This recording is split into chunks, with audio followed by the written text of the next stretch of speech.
Bonjour tout le monde, Kirby54 pour une nouvelle vidéo de collection de jeux vidéo et aujourd'hui c'est la première vidéo de ma collection PlayStation 4 avec un très mauvais accent anglais comme à mon habitude. Première vidéo comme pour la collection Xbox One et Wii U puisqu'il y aura forcément de l'évolution sur cette console. Mais je pense qu'il y aura beaucoup plus d'évolution sur cette collection PS4 plutôt que sur la Xbox One ou PS4 ou je veux dire ou Wii U. Je passe beaucoup plus de temps sur cette console plutôt que sur les autres consoles de cette génération. Tout compte fait, je préfère actuellement jouer à cette PS4 plutôt qu'à la Xbox One ou la Wii U. Mais peut-être que dans les années qui vont venir, cela va changer. Je possède actuellement 16 jeux dans cette collection, ce qui est vraiment très peu par rapport à d'autres collections de ma collection, si je peux dire cela ainsi. Mais il ne faut pas oublier que cette console fait partie de la génération actuelle et que les jeux ne se trouvent pas facilement pour moins de 10 € dans les vides-greniers ou dans les magasins cash. Il faut laisser un peu de temps pour cette console. Elle est toute récente, elle a à peine 2 ans quand j'y pense, cette PS4. Voilà pourquoi en fin de vidéo, eh bien je vous citerai 10 jeux de ma wishlist, des jeux que je souhaite posséder dans ma collection, des jeux qui sont sortis ou qui vont sortir. Commençons avec Metro Redux, qui est en fait une compilation de Metro 2033 qui était sorti sur la Xbox 360 et non sur la PS3, ainsi que Metro Last Light. Ils ont été remasterisés avec une qualité haute définition, si on peut appeler cela ainsi. Moi je vois pas trop de différence, mais le gameplay est franchement magnifique, donc c'est ça le plus important dans un jeu vidéo. Et pour ceux qui ne possédaient pas une Xbox 360, ils n'ont pas pu découvrir Metro 2033 grâce à cette compilation qui est sortie sur PS4 ou Xbox One, ils pourront jouer à ces deux magnifiques jeux sortis sur la génération précédente. J'ai une petite préférence pour 2033 entre les deux. Vous pourrez me dire dans les commentaires ce que vous pensez de cette collection, ce que vous pensez des jeux que je vous présente, et pourquoi pas me dire quels sont les jeux qui me manquent dans cette collection et pourquoi je dois posséder ces jeux, pourquoi je dois les jouer. C'est à vous de me le dire. Il n'y a pas que moi qui dois vous donner des conseils. Vous aussi vous pouvez me donner des conseils dans le jeu vidéo. Je n'ai pas la science infuse. On va passer de ce côté-là, chacun son tour. L'édition limitée de Evil Within. Ouais, je sais, Evil Within et moi, c'est une grande histoire d'amour puisque je l'avais acheté pour commencer sur la PS3. Je l'ai tellement adoré que je l'ai acheté sur la Xbox One et par la suite, je l'ai trouvé en vide-grenier celui-là. Et du coup, je me le suis refait encore une fois en live Twitch. Je m'en lasserai jamais tellement il est énorme ce survival horror. Je vous le rappelle qu'il a été créé par Shinji Mikami, qui est un des créateurs de Resident Evil. Alors, rien que pour ça, vous pouvez vous dire que ce jeu est d'une qualité extraordinaire, du bon survival horror comme on aimerait en voir plus souvent. Nous allons continuer avec les survival horror, avec la série Resident Evil, mais qui n'a pas été fait par Shinji Mikami, mais qui reste néanmoins un bon jeu de la PS4. C'est Resident Evil Révélation 2. Je vous avais dit auparavant dans mes anciennes vidéos que le Resident Révélation 1, eh bien il m'a assez déçu, je me suis fait un peu chier. J'y allais un petit peu à reculons pour tester ce jeu, mais après conseil des frères Johan et Mickaël, ils m'ont expliqué oublie le 1, essaye le 2, tu verras, c'est un bon Resident Evil, un bon jeu d'action. Ouais, c'est vrai que Resident Evil c'est plus les survival horror, c'est plus des jeux d'action. Et je suis actuellement au dernier chapitre et je m'amuse sur ce jeu, il est franchement bien cool. Je suis quand même un petit peu déçu car il aurait pu être jouable en ligne celui-ci. Je voulais jouer avec Johan il y a 2 jours. Allez, on va se faire Resident Evil Révélation 2, on se fait le mode histoire comme mode chrono survie. Il m'a dit ouais, ok, vas-y, je suis motivé. Et on regarde, bon, comment on fait? Mais non, on peut pas faire. Ah, fait chier. Ça aurait pu faire un bon jeu en ligne, mais bon, il reste néanmoins un super jeu. Par contre, les chapitres, ils sont putain de long. En 1 heure, je termine une partie d'un chapitre, mais je pense que quand je connaîtrai bien le jeu, j'irai le rusher, surtout pour le mode chrono. Ah là, ça risque d'être compliqué, surtout au niveau des trophées. Ouh. Bah, du challenge, c'est ça que je veux, moi. C'est ça que je recherche dans les jeux vidéo. S'il n'y a pas de challenge, je risque de me faire chier. Maintenant, passons à du jeu musical, avec le grand retour de la série Guitar Hero, l'opus Guitar Hero Live. Ils ont créé une guitare qui n'est pas du tout la même, avec 6 boutons au lieu de 5, et attention, pas 6 à la queue leu, mais plutôt 3 au-dessus et 3 en dessous. Ça change complètement le gameplay, on redécouvre le Guitar Hero. Vous êtes très fort en mode expert sur les anciens Guitar Hero Rock Band, vous pouvez mettre ça au placard. L'esprit de Guitar Hero est toujours là. Bon, après, niveau musique, ah si, au niveau de la tracklist, elle est pas si moche que ça, elle est même très cool, mais pas d'aussi bonne qualité qu'une tracklist de Guitar Hero 3, ou alors Rock Band 2 par exemple, qui sont les meilleures tracklists selon moi. Nous continuons maintenant cette collection avec Diablo 3, l'édition Reaper of Soul. Et attention, lorsque vous avez joué à Diablo 3 auparavant, dès que vous jouez à Reaper of Soul, il y a tellement de choses qui ont changé que vous avez l'impression de ne pas jouer au même jeu. Mais ils ont tellement bien amélioré les développeurs que on redécouvre avec plaisir l'ambiance Diablo 3. J'avais commencé Diablo 3 sur la Xbox 360 avec beaucoup de retard. Oula, ça va me gueuler. Non, Diablo, c'est PC, c'est pas console. Est-ce que vous avez essayé la manette pour Diablo?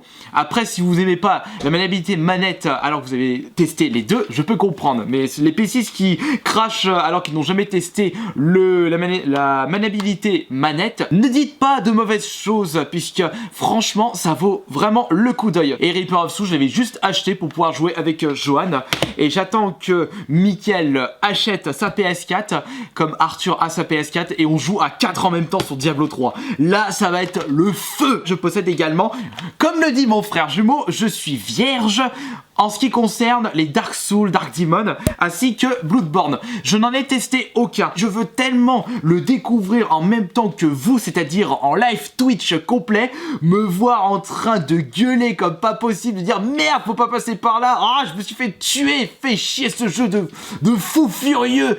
Et comme j'ai pas une superbe connexion actuellement, eh bien je ne peux pas jouer tout de suite à ce Bloodborne. Quand je vais faire du live Twitch sur ce jeu, vous allez rigoler. Et maintenant, le jeu qui m'a fait passer le plus de temps sur cette fameuse PS4, c'est bien entendu Fallout 4. Bientôt 50 heures de jeu. Ce jeu est très chronophage, c'est-à-dire que vous ne voyez pas le temps passer. Je regarde mes stats, j'ai dit mais j'ai déjà fait 30 heures de jeu, je les ai pas vus. Très addictif, ça m'a fait grand plaisir de pouvoir refaire un Fallout, redécouvrir cette série, puisque ça faisait des années que j'en ai plus joué à un. Ça faisait un bon moment que j'avais terminé Fallout New Vegas et Fallout 3 et j'attendais le 4 pour pouvoir redécouvrir cette série. Bon, il est vrai qu'il y a pas mal de défauts, il faut surtout pas voir le côté graphisme pour la version PS4. Je ne sais pas si la version PC au niveau des graphismes ça vaut plus le coup ou pas. Je vous le répète toujours, les graphismes c'est seulement la face cachée de l'iceberg. Le plus important dans un jeu vidéo c'est le gameplay, et là vous vous éclatez comme pas possible. Bon, après vous risquez de ne pas aimer au niveau de l'ambiance post-apocalyptique. On ne peut pas tout aimer dans la vie. Et un collègue m'a sorti ah non, moi je déteste Fallout, j'aime pas l'ambiance. Je lui ai pas craché dessus, je lui ai dit on peut pas tout aimer dans la vie. Comme pour les personnes qui disent oh j'aime pas F0, il faut savoir respecter les goûts des autres. Allez-y, foncez, vous ne risquez pas d'être déçus. Continuons avec un petit jeu, ça c'est un jeu indé qui est sorti en boîte matérielle, Terraria. Donc ça je ne peux rien dire pour l'instant puisque je l'ai pas testé en démat ou en mat. Ça va venir plus tard. Continuons avec Rock Band 4. Donc, comme Guitar Hero Live a été réannoncé, eh bien Rock Band 4 a été annoncé la même année. Ils sont presque sortis en même temps. Le grand retour après 5 ans des deux jeux musicaux. Il reste classique par rapport à Guitar Hero Live. On garde les mêmes basses, c'est-à-dire la guitare avec les 5 frettes de couleur, des bonnes musiques, une bonne ambiance. Par contre, j'ai l'impression que ce Rock Band 4 a quand même régressé par rapport au 3. Il n'y a pas beaucoup, c'est pas qu'il n'y a pas beaucoup, il y a presque pas d'évolution, même des trucs qui étaient bien auparavant, qui ont été enlevés dans ce Rock Band 4. Je préfère vous préciser que je ne regrette pas mon pognon, même s'il était assez cher avec la guitare, mais ça m'a fait tellement plaisir de pouvoir refaire un Rock Band, redécouvrir un Rock Band, que du coup, je me suis amusé sur celui-là. J'ai quand même plus joué à Rock Band plutôt qu'à Guitar Live actuellement. Sans plus attendre, la suite de ma collection avec Thief Voleur, un FPS où vous pouvez voler un petit peu tout et n'importe quoi pour essayer d'améliorer et acheter des améliorations de votre personnage. C'est pas français ce que je viens de dire. Au niveau de l'histoire, c'est bancal un petit peu. Il y a des soucis de son. Ouais, ce jeu a quand même beaucoup de défauts, mais je me suis quand même amusé dessus. Ce qui est quand même l'essentiel d'un jeu vidéo. Après, c'est vrai qu'actuellement, il est pas cher. Vous pouvez le trouver facilement dans un cache pour moins de 10 €. Donc après, c'est vrai que si vous mettez 70 € dans un jeu de cette qualité-là, vous risquez fortement d'être déçu. Mais après, si vous achetez votre jeu moins de 10 €, vous risquez d'être moins déçu. puisque vous avez l'impression de perdre moins d'argent, ou plutôt vous attendez moins d'un jeu lorsque vous mettez moins de sous dans celui-ci. La suite avec le jeu le plus buggé du monde sur la PS4 Xbox One, Tony Hawk Pro Skater 5, gagné à un concours organisé par Cultura. Je devais faire le meilleur temps sur Drive Club, j'ai jamais touché au jeu et je fais le meilleur temps, je bats de 13 secondes le record du magasin et je remporte ce jeu du coup, mais quand je regardais des gameplays, il était tellement buggé, encore l'objectif qui tombe, je disais il était tellement buggé que il me tente vraiment pas, je risque d'être franchement déçu. De toute façon, comme je le dis, le meilleur Tony Hawk c'est Underground 2.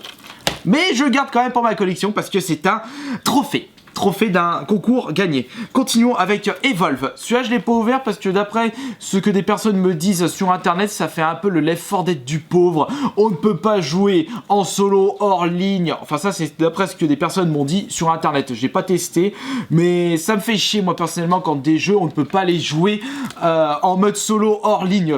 On est obligé de jouer en ligne, tout ça. Moi franchement ça me fait chier. J'aime bien quand il y a les deux.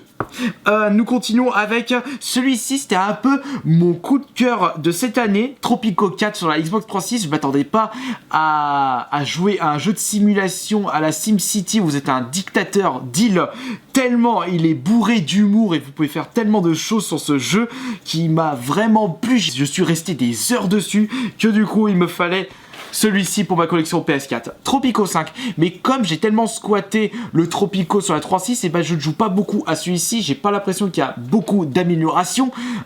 Mais j'y jouerai ça certainement plus tard. Par contre, il est dur quand même par rapport au Tropico 4. Il y a beaucoup de choses à gérer.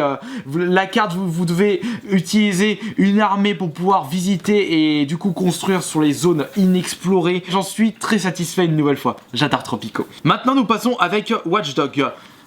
Celui-ci, attention, j'ai commencé à jouer à ce jeu alors qu'il était presque plus buggé. J'ai bien dit presque parce qu'il y a encore des patchs qui sortent sur ce jeu. Et je sais que beaucoup de personnes ont été déçues de ce Watch Dogs tellement annoncé de choses. Vous pouvez faire tout plein de trucs et au final vous êtes déçus parce que tout ce qui a été annoncé, on va dire plutôt promesse non tenue. Et comme moi je l'ai joué alors qu'il y a eu les patchs, c'est-à-dire qu'il était moins buggé, là aussi ça joue beaucoup dans la sortie d'un jeu. Lorsque vous jouez à un jeu qui est à peine sorti, qui est quand même beaucoup buggé et que vous avez cette impression de jeu pas fini, forcément vous risquez d'être déçu. C'est pour ça qu'il est par moment, il est bien de jouer à un jeu 2 ans après sa sortie parce que les développeurs ont eu largement le temps de faire et de mettre en place des nouveaux patchs, correction de bugs et tout le tralala. Et comme on le sait chez Ubisoft, les jeux buggés dès la sortie d'un nouveau opus, eh bien ils ont un peu l'habitude. Assassin's Creed Spotted. Je me suis quand même amusé sur ce Watch Dogs. J'ai bien aimé l'histoire, le personnage je le trouve un peu charismatique. Non, j'ai été convaincu et je me suis bien amusé sur celui-ci. Nous continuons cette collection avec un jeu non ouvert. Je l'ai juste acheté parce que j'ai vu que c'était une bonne affaire. C'est Final Fantasy HD Type 0. Après, vous pourrez me dire dans les commentaires ce que vous pensez de ce FF. Sachant que moi, les FF, ça reste seulement les FF tactiques. Donc Advance 2, Advance 1 sur PS1. Non, pardon, Advance 1 sur Game Boy Advance et Final Fantasy Tactics sur PS1. Voilà. Terminons cette vidéo de collection avec comme dernier jeu, ou plutôt c'est... Je crois que c'est mon premier... Non, c'est pas mon premier jeu trouvé. Je me souviens plus c'est lequel, mon premier jeu de cette collection. Je me souviens plus. C'est Killzone Shadowfall. C'est vraiment un genre de jeu où vous jouez à ce jeu, c'est... Ah, t'as vu mes beaux graphismes, t'as vu comme je suis beau. Et en réalité, le niveau gameplay... franchement bof, je l'ai même pas terminé, je me suis fait un petit peu chier. Je m'en fous des graphismes, je m'en fous si t'es beau ou pas. Si t'es pas super top au niveau du gameplay, je risque d'être un petit peu déçu. Comme je vous le disais pour le gameplay de Fallout 4. Ou d'ailleurs, si on peut bien faire une comparaison entre Fallout 4 et Killzone. Vous jouez à Killzone, c'est pour les graphismes. Vous jouez à Fallout 4, ce n'est pas pour les graphismes, mais plus pour le gameplay. Et vice versa pour Killzone.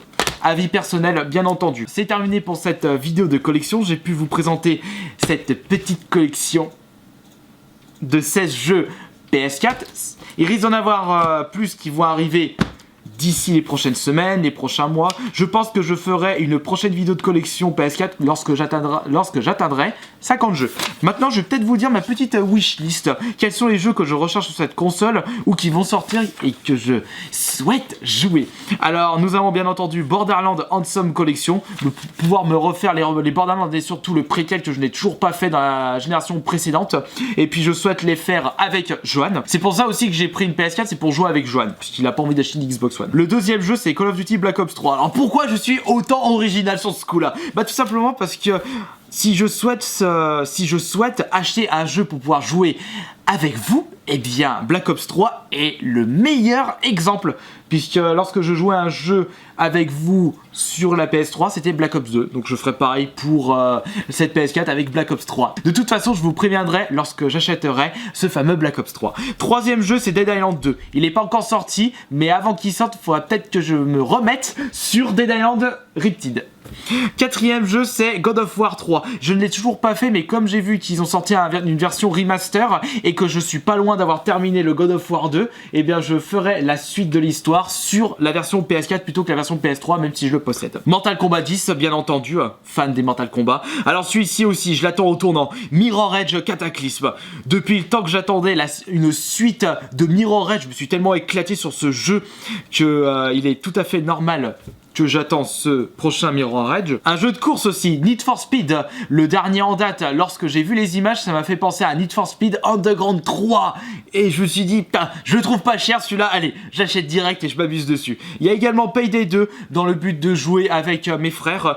Uncharted Collection, il serait peut-être temps de faire le 1, le 2 et le 3, je n'ai fait que le Golden Abyss sur la Vita. Et je pense que ce Uncharted Collection est le bon moyen de pouvoir découvrir le 1, le 2 et le 3 sur la PS4. Et bien entendu, un bon Street Fighter 5. Toujours fan des Street Fighter, moi. Voilà, j'espère que cette vidéo de collection vous aura plu. Et n'hésitez pas à me dire dans les commentaires ce que vous avez pensé de cette vidéo. Et maintenant, à vous de faire votre propre vidéo de collection PS4. À la prochaine.